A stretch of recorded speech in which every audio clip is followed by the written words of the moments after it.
सातत्याने दीर्घकाळ उत्तम काम करणाऱ्या संस्थांची दैदिप्यमान परंपरा महाराष्ट्रात आहे. लवकरच द्विशतक पूर्ण करणारे रत्नागिरी येथील रत्नागिरी जिल्हा नगर वाचनालय या मालिकेत अग्रस्थानी आहे. मात्र या वाटचालीत जुन्या इमारतीची पडझड झाल्यामुळे सर्व आधुनिक सोयींनी सुसज्ज इमारत बांधण्याचा प्रकल्प वाचनालयाने हाती घेतला आहे. परिच्छेद.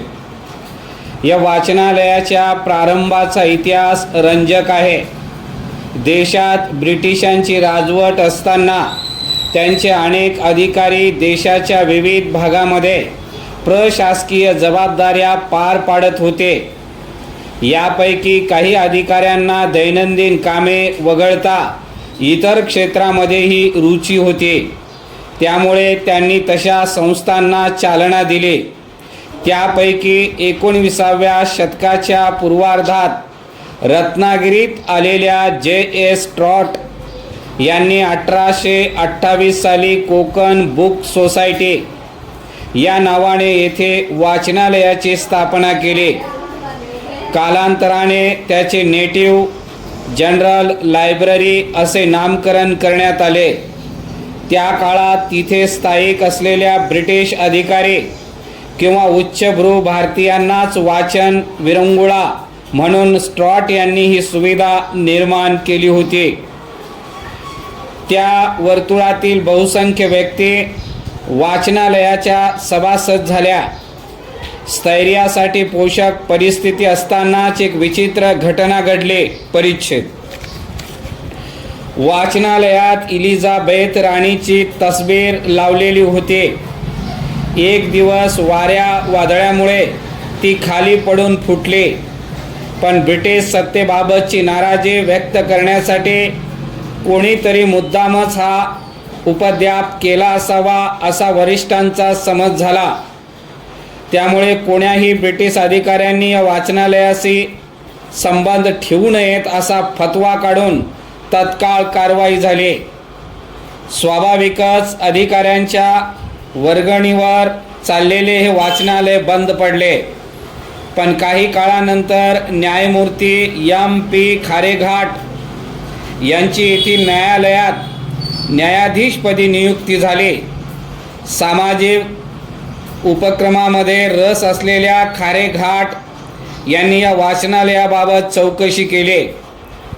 कोणताही घातपात झाला नसल्याची खात्री पटल्यावर त्यांनी वाचनालय पुन्हा सुरू करण्यासाठी वरिष्ठ ब्रिटिश अधिकाऱ्यांना अर्ज पाठवला. त्यांचे सरकार दरबारी वजन असल्याने अधिकाऱ्यांनी तो मान्य केला आणि वाचनालयाचे पुनर्जीवन झाले. दरम्यान स्वातंत्र्यवीर सावरकर अंदमानहून सुटून आल्यानंतर काही काळ रत्नागिरीत वास्तव्याला होते. त्यांनीच रत्नागिरी नगर वाचनालय असे नव्याने नामकरण केले. लोकमान्य टिळकांचे वडील गंगाधर टिळक, पावसचे स्वामी स्वरूपानंद यांच्यासारखी मान्यवर मंडळी त्यांच्या हयातीतील येथील नियमित वाचक होते. परिच्छेद. स्वातंत्र्यानंतर 1952 मध्ये रत्नागिरी नगर परिषदेच्या मालकीची 400 चौरस मीटर जमीन 20 वर्षे कराराने भाडेतत्वावर नगर वाचनालयाला देण्यात आली. तेव्हापासून आज तागायत त्याच जागेवर हे वाचनालय सुरू आहे. मात्र त्याची सर्व आर्थिक जबाबदारी पूर्णपणे वाचनालयावर आहे. जिल्हा ग्रंथालय म्हणून 1976 मध्ये वाचनालयाला शासकीय मान्यता मिळाली. त्यामुळे पुन्हा नाव बदलून रत्नागिरी जिल्हा नगर वाचनालय असे करण्यात आले. त्यानंतर गेल्या सुमारे 50 वर्षात डॉक्टर J.श. Kelkar 1967-74, doctor V.M. शिंदे 1974 ते 97, श्रीकांत शेट्टे 1997-98, 1999 ते 2003 इत्यादी वाचनालयाचे अध्यक्षपद भूषवले.